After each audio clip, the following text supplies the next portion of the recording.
Halo, balik lagi sama Re. Nah, kali ini spesial edisi kemerdekaan. Aku bakal ngebahas 3 jenderal besar di Indonesia. Yuk, langsung aja. Jenderal besar adalah pangkat tertinggi yang dapat dicapai oleh seorang perwira TNI Angkatan Darat.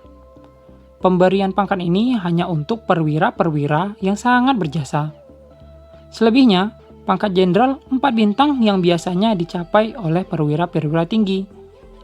Pangkat ini ditandai dengan 5 bintang emas di pundak. Beliau adalah lelaki kelahiran 24 Januari 1916 dari Purbalingga, Hindia Belanda. Beliau merupakan bapak TNI yang meletakkan dasar-dasar keprajuritan bagi tentara Indonesia. Sudirman memulai masa kanak-kanaknya sebagai seorang santri di Muhammadiyah.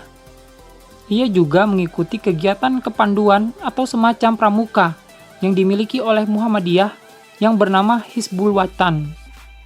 Dari Hizbul Wathan lah disiplin militer ia dapat pertama kali, dan ia mulai menekuni kegiatan organisasi kepanduan itu. Setelah Jepang menduduki Hindia Belanda pada tahun 1942, Sudirman muda lantas bergabung dengan Laskar Pembela Tanah Air atau PETA, yang dibentuk oleh Jepang untuk memperdalam ilmu militernya. Setelah Indonesia merdeka, Sudirman lantas menjadi Komandan Divisi 5 Tentara Keamanan Rakyat Banyumas. Sudirman juga memimpin pertempuran melawan tentara sekutu di Ambarawa, menggantikan Letkol Isdiman yang gugur. Ia lantas memimpin pertempuran dengan berani dan memenangkan pertempuran tersebut melawan sekutu, yang sekarang dikenal oleh kita sebagai Palagan Ambarawa. Saat agresi militer Belanda ke-1 dan 2 pun, Pak Sudirman lah yang memimpin perang gerilya terhadap Belanda. Atas jasanya itulah ia dianugerahi pangkat jenderal besar secara anumerta oleh Republik Indonesia.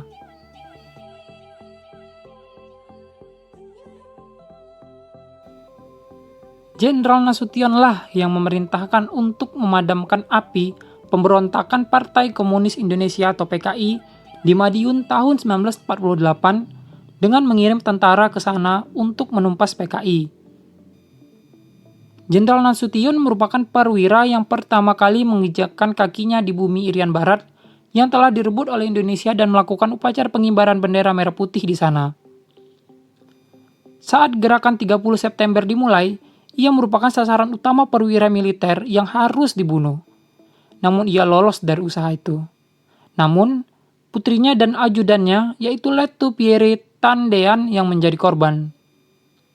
Bukunya yang berjudul Pokok-Pokok Perang Gerilya merupakan karangannya yang bahkan menjadi buku pegangan wajib bagi para calon perwira militer, bukan hanya di Indonesia, namun juga banyak negara lain di dunia, termasuk US Army.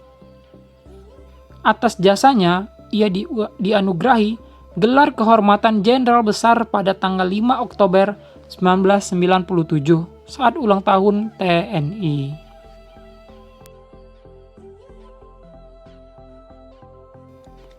Lahir di Kemusuk, Desa Argomulyo, Bantul pada 8 Juni 1921. Ia adalah presiden kedua Indonesia yang selama 32 tahun memimpin republik ini.